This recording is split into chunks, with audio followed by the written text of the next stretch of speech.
See, as you can see, the more you fuck around, the more you're going to find out.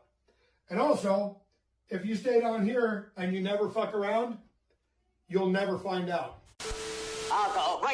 Now, one thing about Mikal Bridges' role on this Knicks team is going to be very similar to how he played in Phoenix, not necessarily being relied on to score every single night. Thus, he was able to use more of his energy on the defensive end, unlike what we've seen in Brooklyn, as they relied on him more for scoring and playmaking, which end up causing his defensive efficiency to go down. And he's not necessarily a guy who's going to average 25 plus points a game, which makes him more than a perfect fit on the Knicks. Now, one of the things he brings to the table is improving the Knicks transition offense, something that we were much lacking in, especially before the OG and Anunoby trade.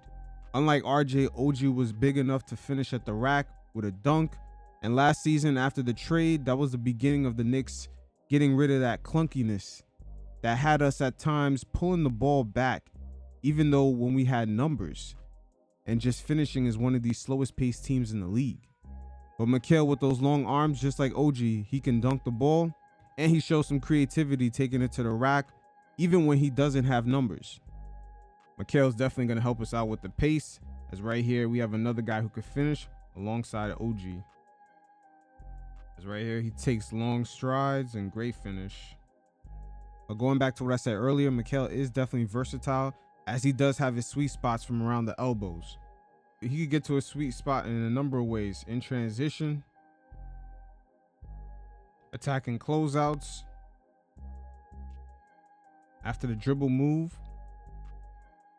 Mikal doing his thing from the elbows, sort of catch and shoot right here, off the pick and roll. It's almost DeRozan-like. Mikal represents the growing archetype that's coming into the league year by year in abundance. Guys who are over 6'6", who can dribble, shoot from a number of areas in the mid-range. They can also knock down threes and defend multiple positions. This is what I was referring to earlier when I said the league is in the middle of a transition from the Big Three era. It's going to be very difficult for teams that have high salary stars who have names but not necessarily the same on-court impact. For example, Paul George will have to deliver on a high level for the 76ers to justify that $50 million a year contract, when teams have a number of guys that are third, fourth scoring options, and they're displaying skill sets very similar to Mikal Bridges, i.e. the Boston Celtics, Minnesota Timberwolves, and to a degree you could say the Oklahoma City Thunder. So long gone are the days of the teams that are constructed like the Los Angeles Clippers, or a team that has a big three like the Phoenix Suns, the Brooklyn Nets when Kevin Durant was there. That formula, along with the influx of talent coming into the league, is just not going to work going forward. So the Knicks are one of the growing number of teams that are kind of staying in tune with this. Sort of the realization of chasing stars and sacrificing a lot of depth does not make sense in this upcoming era.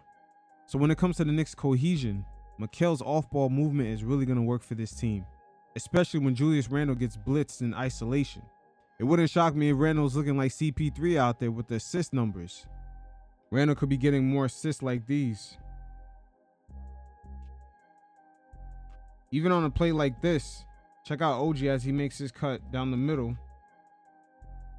Bridges could finish a lot smoother than this.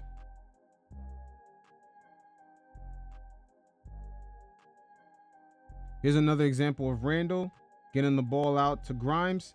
Now Grimes settles right here. But notice the defender coming up, and Bridges loves to attack these closeouts. So Knicks don't necessarily have to settle for these threes anymore.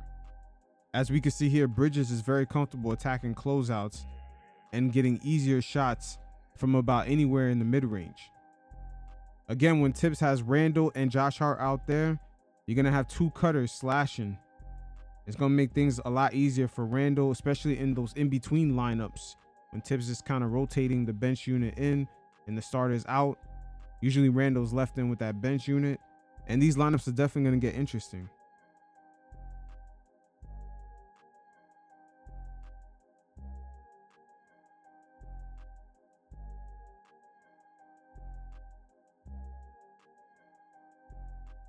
So the Knicks will have a second option very similar to Jalen Brunson on this play, creating for himself, attacking the closeout. And very similar circumstances will play out for Jalen Brunson, as right here he threads the needle, and he will have a second option in Bridges, not being afraid of attacking the hoop against bigger defenders and finishing.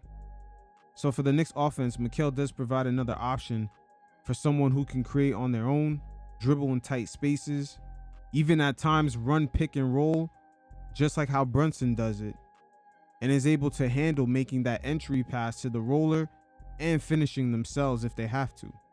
Yeah, so this Knicks offense could definitely get deeper into their bag, as Mikal, just like Josh Hart, is not afraid to finish over big men.